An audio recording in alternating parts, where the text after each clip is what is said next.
Buenas tardes, amigos. Aquí otra semana más con un nuevo directo. Hoy voy a hablar con un autor al que realmente admiro mucho y con el que siempre aprendo en cada una de sus novelas. He leído 3 novelas de este autor y en las 3 tienen bastantes cosas para aprender y disfrutar de la historia. Este autor es Mario Villén y hoy pues voy a hablar con él sobre esta novela, Garnata, que es su novela más reciente. Y cuenta la historia pues de Granada. En cuanto se vea que está el autor, pues empezamos el directo y ya se quedará publicado en el perfil para que se vea las veces que se quiera.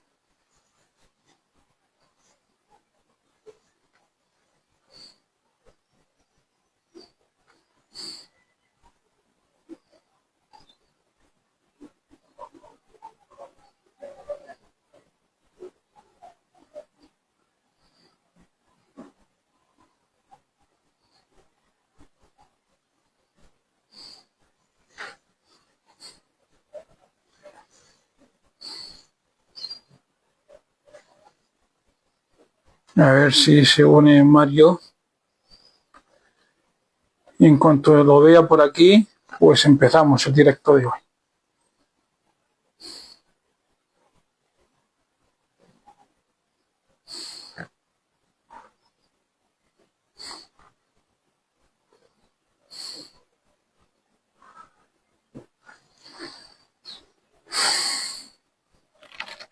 Ya está aquí Mario.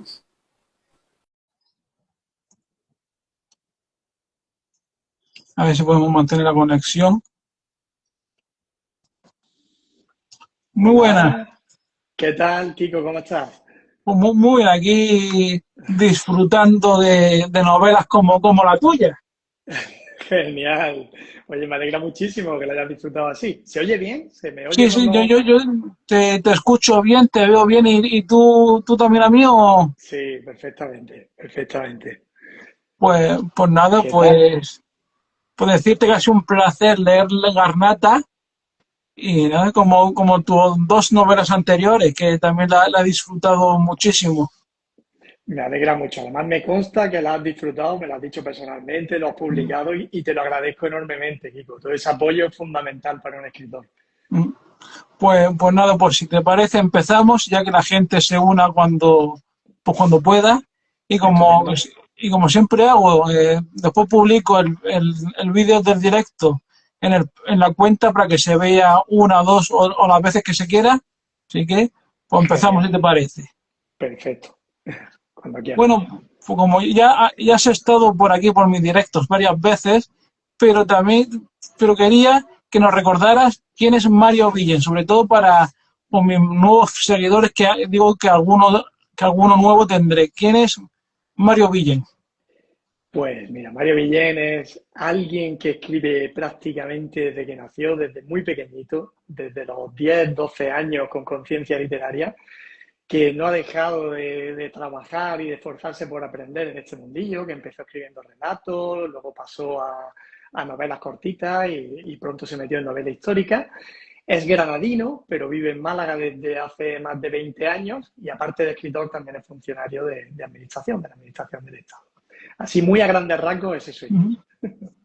Bueno, y ahora, a continuación te quiero preguntar que desde la publicación de Nazari, pasando por la de Ilión hasta llegar a Garnata, ¿cómo te ha ido en el mundo literario?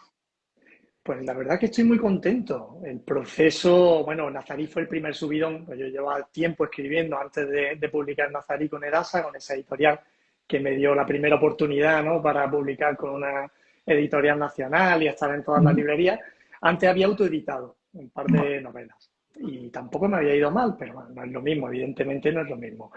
Con Nazarí fue, como digo, una subida y Lyon mantuvo y con Garnata percibo que ha sido otra pequeña subida. O sea que veo que el camino, pues poco a poco se va abriendo. Es un camino muy complicado. Tú lo conoces también un poco, estás muy metido en el mundo literario y sabes que es difícil, que abrirte camino, darte a conocer, es bastante complicado. Se publica muchísimo, somos muchos autores, hay gente que escribe muy, muy bien y llegar al lector con esa marea de publicaciones constantes que están en la librería es difícil.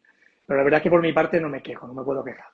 Bueno, bueno, también tengo que decir que tu evolución como autor se va notando progresivamente y sobre todo en Garnata he visto también una gran evolución en tu forma de narrar los acontecimientos.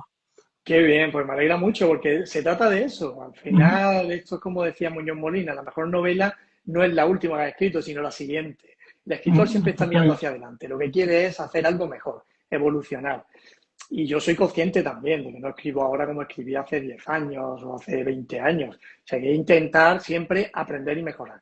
Por eso esos mensajes como el tuyo que me acabas de dar, de que hay una evolución, eso me alegra muchísimo. Eso quiere decir que no vamos por mal camino. Efectivamente. Bueno, también te quería preguntar que claro, junto con Blas Malo y Carolina Molina coordinaste pues lo de Jornadas de novela la jornada, histórica, ¿no? De efectivamente. Granada. Y Sí, ahora también coordina, digamos, también el Festival Letra Histórica. exactamente. Los dos eventos estos son iguales, son parecidos, ¿qué se diferencian entre uno y otro? En esencia tienen muchos puntos comunes, que es promocionar y dar a conocer la literatura histórica y la historia de Granada, fundamentalmente. Los dos se fundaron con esa idea. Las diferencias tal vez que el nuevo festival, que lo dirige Carolina Molina y Antonio Callejón y yo somos coordinadores, somos ahí un triunvirato. Este festival incluye no solo novela histórica, sino también ensayistas, intentamos dar a conocer anécdotas, datos curiosos, nos centramos bastante más también en Granada. O sea, son o autores granadinos o temáticas granadinas principalmente. Pero bueno, intentamos dar cabida a un espectro más amplio, ¿no? Dentro de la literatura histórica y de la historia en general. Pues bueno, pues ahora sí que ha llegado el momento de detenernos en Garnata. Y como siempre hago, la primera pregunta, ¿cómo surge la idea de escribir Garnata? Pues mira, fue muy curioso. Bueno, es la novela que yo le debía a mi tierra. Un escritor de novela histórica granadino tenía que acabar escribiendo una toma de Granada. Eso era algo inevitable, ¿no? En mi evolución como escritor. Escribí sobre la fundación del Emirato, Nazarí, y ahora pues me apetecía escribir sobre los últimos años, ¿no? Antes de la toma de Granada y la toma definitiva. Y la idea me surgió durante la pandemia, dando un paseíto por la Alhambra. Aquello, bueno, aquella COVID, esa pandemia que sufrimos, tuvo muchas cosas negativas, evidentemente, pero un aspecto positivo para mí fue poder visitar la Alhambra, que lo hice como 4 o 5 veces, prácticamente solo, sin nadie. Las sensaciones que te invaden cuando vas paseando por esos rincones sin turistas, sin apenas nadie, son tremendas, son increíbles. Y en una de esas visitas, paseando por cerca del Partal, por los jardines que hay por allí, me vinieron las voces de todos estos personajes pidiéndome que escribiera algo. Y sobre la marcha, hablé con Penélope, le empecé a escribir, le dije, oye, tengo una idea. Tengo una idea para una novela, esto hay que escribirlo, está ambientada aquí, justamente donde estoy ahora. Y a ella le pareció muy bien. Me animó a que me pusiera a trabajarla. Y ese fue el germen primigenio de esta historia, de esta novela. Ahí Y, empezó todo. y la gente que todavía pues, no ha leído Garnata, con qué se van a encontrar? Se van a encontrar no solo con historias en mayúsculas, sino sobre todo, principalmente, con historias en minúsculas. Yo en esta novela he querido reflejar, es un acontecimiento muy potente, muy llamativo, y todos sabemos algo, ¿no? Sobre todo eso que ocurrió. Y personajes como Boabdil, como Moraima, Alzagal, Isabel la Católica y Fernando del otro lado, que no me olvido de ningún bando, aparecen, por supuesto, en la novela, pero no tienen el protagonismo principal. Yo aquí quería reflejar cómo el pueblo de Granada, el pueblo llano, vivió esas circunstancias tan duras de pérdida de su tierra, de amenazas sobre su cultura. No sabían exactamente qué iba a pasar con ellos una vez que el Emirato cayera en manos castellanas. Y todo eso es lo que quise reflejar. Y para eso pues necesitaba unos personajes que fueran de la calle, que patearan los barrios, las plazas, los mercados. Y así construí pues, ese personaje principal, que es Cassim. Hay otros también personajes de la calle, pero el principal es Cassim, pues que es alguien que sufre la pérdida de su familia de forma violenta, a manos o por responsabilidad de alguien muy poderoso y que hace un voto de venganza ante ese personaje principal. Y esa venganza es el hilo conductor de todas las aventuras, de todas las historias que le suceden a este personaje. Que ya más adelante hablaremos de ese personaje porque me llamó mucho la atención la forma de ser de Cashin y de algunos más. Sí, cuando quieras podemos tocarlo, sí, por supuesto. Y ahora, ¿y la documentación cómo la llevaste? ¿Fue una tarea sencillita, complicada? Pues mira, ha sido difícil, pero precisamente por el exceso de documentación que hay. Hay tanta que me he encontrado una maraña de documentos que a veces no sabes ni siquiera de cuáles tirar. En ocasiones pues tienes que tirar de algún catedrático, de alguien que te oriente un poco para decirte, mira, este libro es el bueno, este es el que tienes que utilizar, porque se hace complicado. Con la novela anterior, con Ilión, el problema era justamente el contrario. Era que había poquita documentación sobre la época, bueno, hubo un tiempo incluso en el que se pensaba que todo era una fábula, ¿no? Que la propia Troya no existía, o sea que hay poca documentación histórica real sobre esa historia. Entonces, eso tiene su parte negativa, pero también te permite que la creatividad sea mucho más libre. O sea, es un campo totalmente libre para abonarlo tú con lo que quieras, con tu imaginación, y eso también es bonito. Y aquí me he encontrado con justamente lo contrario. Tanta documentación que a veces corres el peligro de ahogarte, ¿no? Entre tanto documento. Al final tienes que tomar decisiones, decidir qué documentos tomas en cuenta, encuentras contradicciones, porque sobre un mismo hecho hay textos diferentes, las crónicas castellanas de la época son bastante contradictorias en algunos puntos, y tienes que ir tomando decisiones sobre qué desechas y qué tomas. Ha sido un proceso arduo y complicado, la verdad. Efectivamente, porque digamos el eje central, por así decirlo, de la historia ya la sabemos. Cuando Boabdil entrega en Granada a los Reyes Católicos, ese hecho ya lo conocemos y efectivamente que hay mucha información sobre eso. Exacto, hay bastante información y luego he intentado también tomar información de los dos bandos, también crónicas que no fueran solamente las castellanas, porque aquí los protagonistas principalmente son musulmanes, son andalusíes. Entonces quería utilizar las dos fuentes, encontrar las similitudes, las contradicciones y luego aparte de la historia generada, algo que yo le doy mucha importancia, yo creo que ya lo has podido notar por mis novelas anteriores y por esta también, por supuesto, es que le doy mucha importancia a la sociología, a la parte sociológica. Cómo era la forma de vida, costumbres. El costumbrismo para mí es fundamental para descubrir la verdadera alma de la época y de ese pueblo, para que el lector pueda sentir cómo se vivía allí. Yo intento huir del presentismo. Eso es trasladar nuestras actitudes ahora actuales al pasado. Eso es lo último que debe hacer un escritor de novela histórica. Y para hacerlo bien, ese trabajo de huir del presentismo, tienes que empaparte del alma de la época. Estudiar, pues bueno, desde cartas, documentos, textos legales, relatos de personas que vivieron en aquella época, para intentar configurar cómo podía ser la vida cotidiana de aquella gente. Efectivamente, imagino que también viene esa expresión de no juzgar el pasado con ojos actuales. Exacto, sí, por supuesto.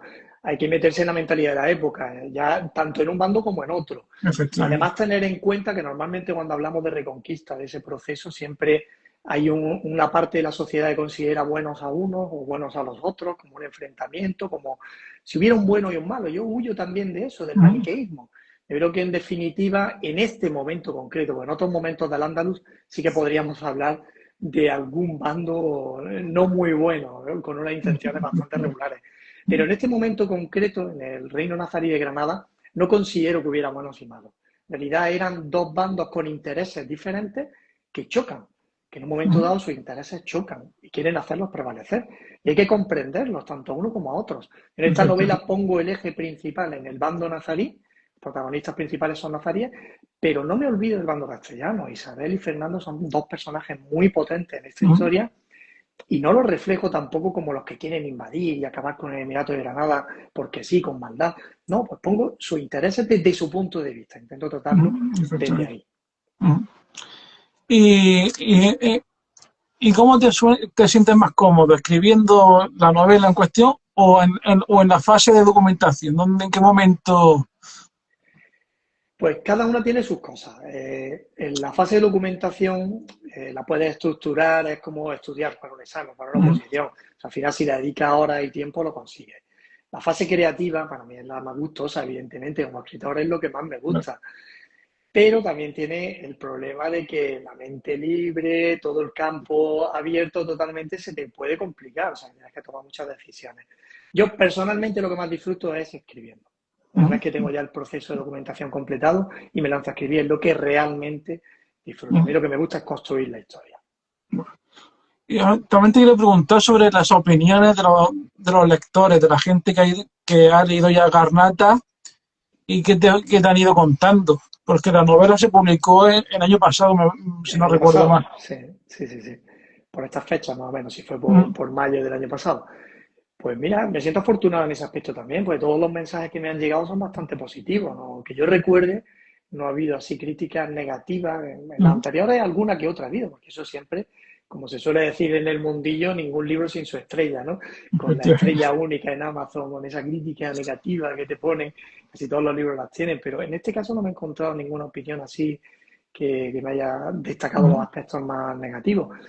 En general me ha gustado. Han destacado también el aspecto ese de la equidistancia, ¿no? Con los dos bandos, de no hacer prevalecer uno sobre otro, la narrativa. Pues bueno, he encontrado con opiniones bastante positivas, la verdad. Bueno, Garnata es una novela histórica y como toda novela que se preste, pues hay ficción y realidad.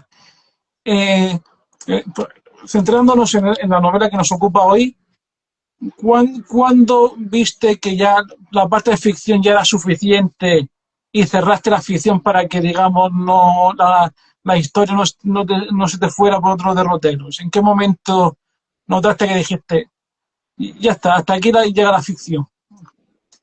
En realidad nunca. La ficción, lo que es la ficción pura, yo siempre la dejo cabalgar libre, con coherencia. O sea, incluso en la ficción también hay que respetar unos límites, que son ese alma de la época que yo decía antes, ¿no? Que hay que respetarla siempre. Pero en cuanto a acontecimientos, relaciones y demás, la ficción cabalga libre. Ahora, sobre personajes históricos, sí que le pongo el corchete de lo conocido. Lo conocido lo intento respetar. No tenemos por qué los novelistas históricos. De hecho, hay novelistas que opinan que se puede saltar la historia conocida porque se trata de una ficción. Mi opinión no es esa. Yo lo que creo es que lo que se conoce de la historia hay que respetarlo. Porque a través de la novela histórica nosotros también cumplimos una función didáctica, ¿no?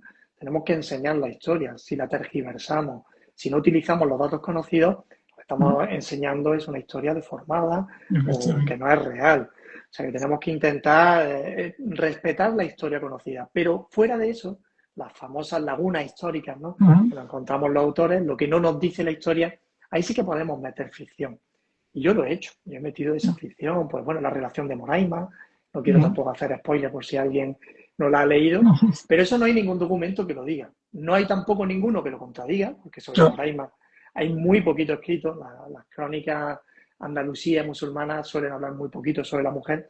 Entonces era un terreno muy libre y ahí me explayé. Ahí sí que la imaginación voló muy libre.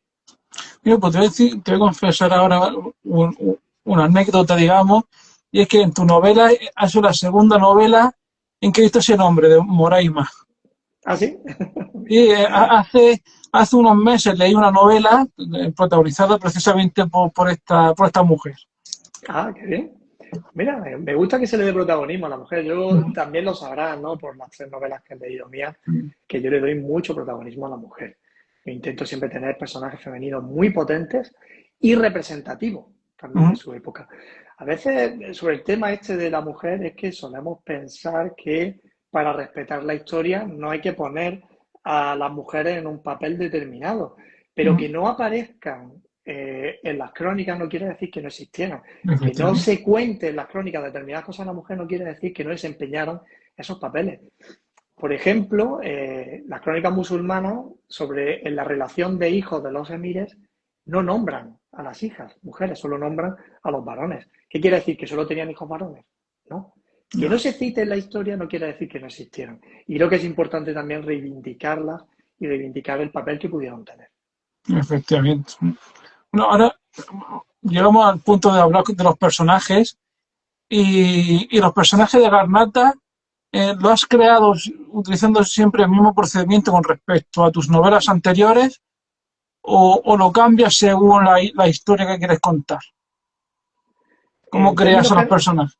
en términos generales es igual el proceso de construcción. Vale. Lo que sí me ha pasado en esta novela, que es curioso, porque yo normalmente se habla de autor brújula, ¿no? O mapa. Sí. Si dejas volar libre, ¿no? La trama, ya no la imaginación, sino la trama, o no, o si lo tienes todo estructurado. Y yo suelo hacer un mixto. Yo tengo Vale. un armazón básico, un esqueleto fundamental, pero no todo estructurado. Y luego van surgiendo cositas de la trama. Pero en esta novela es la primera vez que me he encontrado con personajes completos que me han surgido siendo brújula. O sea, Así. fuera de la estructuración de la historia, han aparecido personajes que me han pedido que les dé voz. Por ejemplo, Bagra, con lo importante que es Bagra en la historia, no voy a desvelar, ¿no? El papel que cumple en esta historia, pero un personaje fundamental, una vez que termina la novela, comprendes que es algo sin lo cual la novela sería completamente diferente, y sin embargo me apareció cuando llevaba un tercio escrito prácticamente.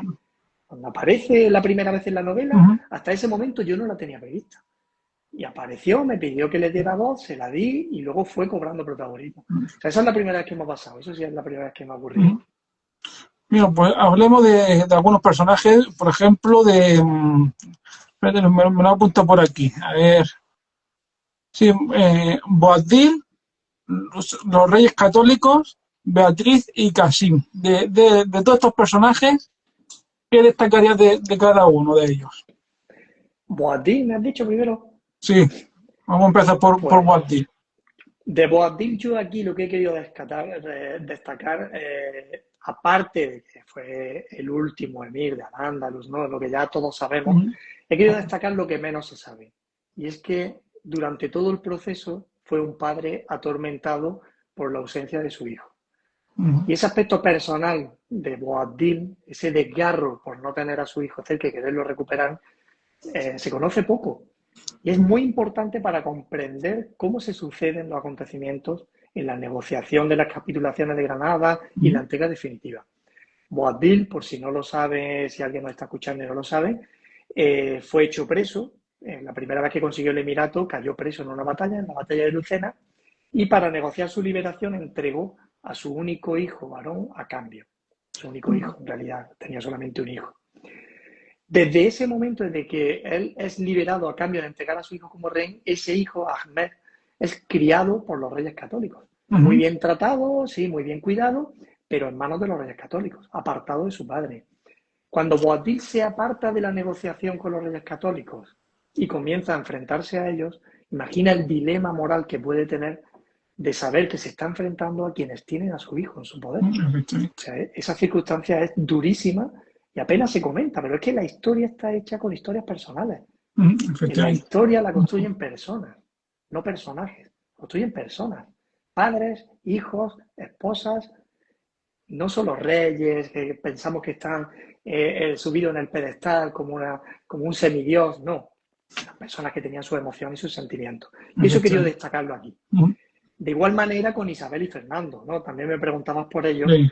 También he querido destacar los papeles como persona, ¿no? Su relación tormentosa. Efectivamente, por eso quería hablar de ello, por esa relación que por lo menos a mí me resultaba llamativa o desconocida. Sí, es verdad que no se conoce demasiado, porque cuando hablamos de la historia pasamos de puntilla sobre lo más interesante que son ese tipo de cosas, el salseo, ¿no? de la historia. Y esos celos de Isabel que están registrados y documentados, porque Fernando ya se casó con ella teniendo hijos naturales, o sea que ya los tenía. Y luego tuvo más durante su matrimonio, le fue infiel en numerosas ocasiones. Isabel lo sabía, lo intuía, y eso provocaba fuertes peleas. Y todo eso, esa vida marital íntima, esa vida conyugal, he querido reflejarla, porque eso nos hace completo al personaje histórico. Eso influye y ha influido siempre en la historia. Isabel, por ejemplo, yo siempre he dicho que llevaba los pantalones en esa relación. Ella imponía. Y como ejemplo pongo la comandancia de las tropas castellanas durante la toma de Granada. ¿Quién ejercía la comandancia total y absoluta de las tropas? Fernando. Fernando era el rey de Aragón. ¿Para quién fue Granada una vez conquistada? Para Castilla. O sea que Isabel obligó a su esposo a comandar las tropas de su reino de Castilla para conquistar Granada para Castilla, no para Aragón. Y de hecho Fernando tenía un conflicto abierto tremendo con Francia por una cuestión de territorio, el Rosellón y la Cerdaña, y él quería acudir a su reino para resolver ese conflicto. Isabel no le dejó. Directamente le obligó a conquistar Granada antes de poder acudir a Francia a resolver su asunto. Luego le prestó ayuda, pero sí, ella le impuso que comandara las tropas antes de conquistar Granada para su propio beneficio, para su reino, para Castilla. Y me has dicho más personajes, ¿no? También Casín. Sí, te había dicho Beatriz y Casín. Pues mira, de Casín también destacaría el papel como padre. Como padre y esposo, en este caso, porque esas pérdidas son las que marcan al personaje, las que lo hacen una persona atormentada que busca venganza.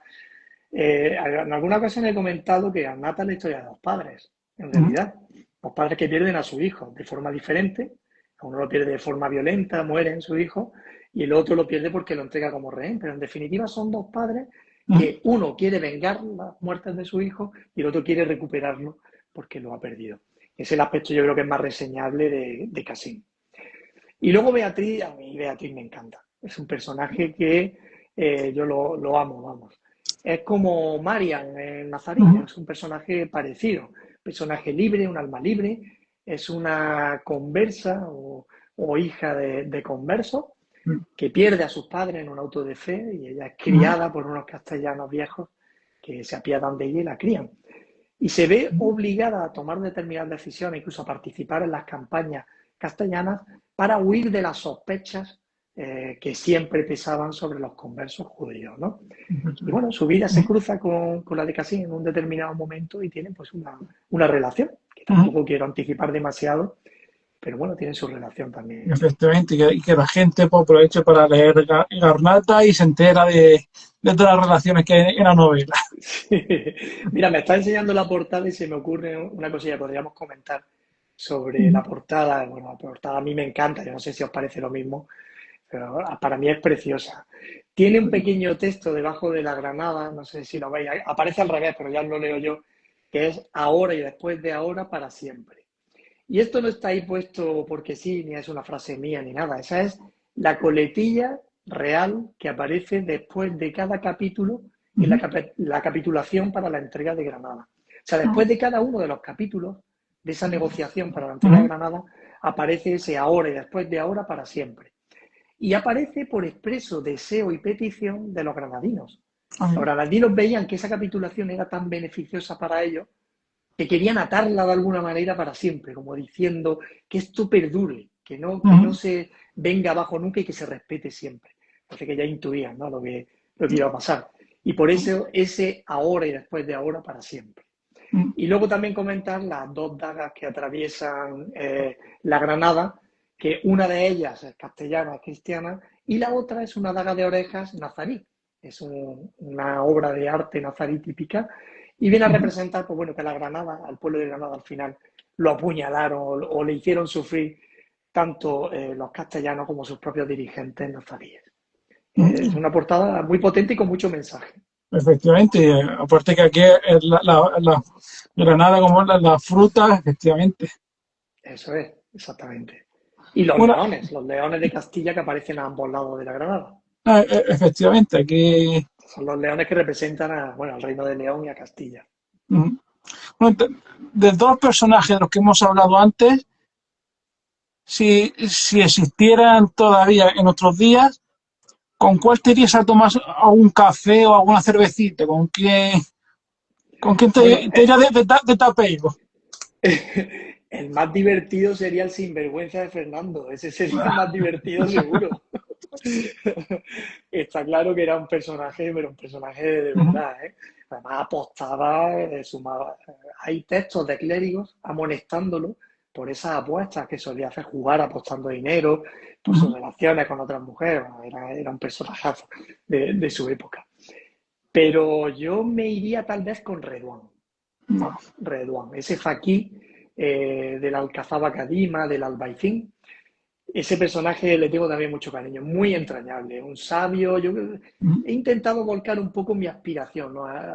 Eso a lo que yo aspiro, a lo que quiero ser, una persona equilibrada, sensata, un sabio, con un instinto de protección tremendo, ¿sabes por qué? ¿A qué me refiero?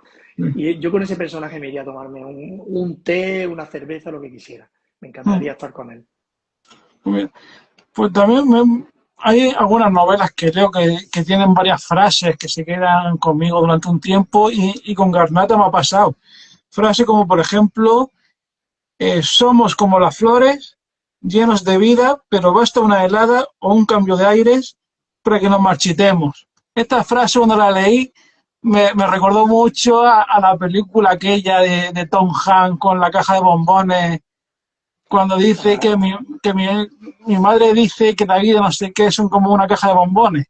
sí, lo que quería reflejar sobre todo es la fragilidad de la vida, ¿no? Efectivamente. Una flor, lo más hermoso, lo más bello, pero es efímero completamente. Lo más mínimo puede al final destrozarla, puede apagarla. Y eso, tener en cuenta eso, nos puede dar una lección y hacernos vivir de una manera diferente. O sea, eso quería reflejarlo porque realmente es así. A Cassim esa circunstancia le viene sobrevenida, la pérdida de su familia cuando no la espera, y es la helada que marchita la flor y que la pudre. Y a eso estamos expuestos todos. Y quería reflejarlo, ¿no? Es una reflexión un poco filosófica y vital, de que por muy hermosa que sea la vida, por muchos pétalos bonitos que tenga, por muy fresca que esté la flor, puede llegar una helada y hacer que se apague. Y hay que vivir con ese horizonte un poco para vivir de otra manera, creo. Y también hay otra frase que también me ha gustado mucho, y es esa que dice, el respeto al vencido da más valor al vencedor.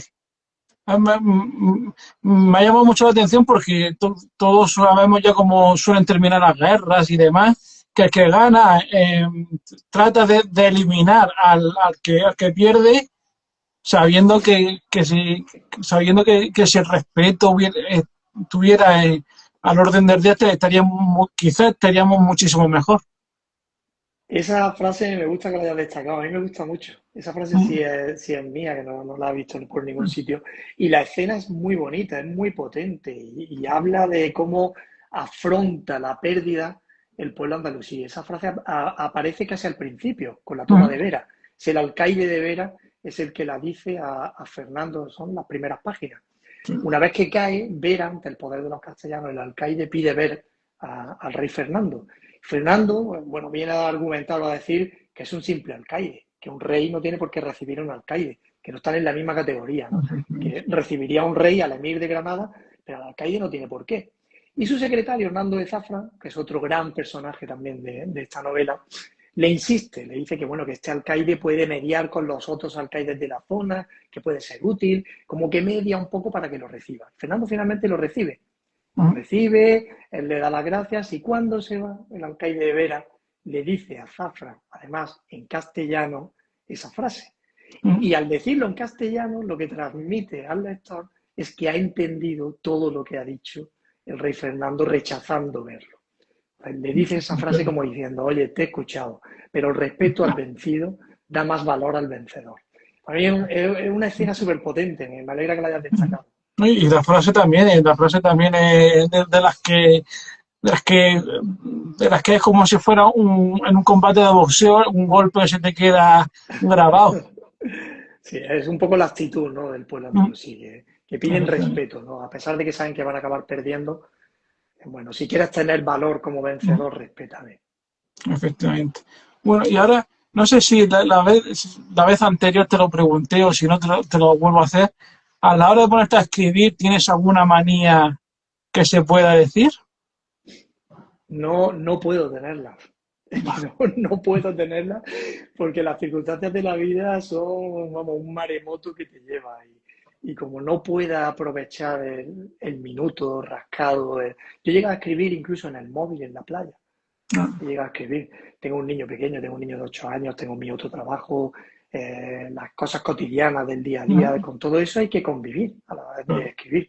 Entonces, si tuviera mucho remilgo y tuviera alguna manía de tener una rosa no sé cuánto y estar en silencio, al final no escribiría, es que no podría escribir, porque no encontraría esas circunstancias. O sea que hoy en día, por desgracia, el escritor tiene que que hacer de tripas corazón y ponerse a escribir donde pueda y como pueda. Efectivamente. Me gustaría poder tener esas manías, pero no me lo puedo permitir. Vale. Y luego también te quería preguntar si estás trabajando en algún nuevo proyecto literario Sí, o- bueno, estamos trabajando ya prácticamente, ya está editada y todo está prácticamente para salir.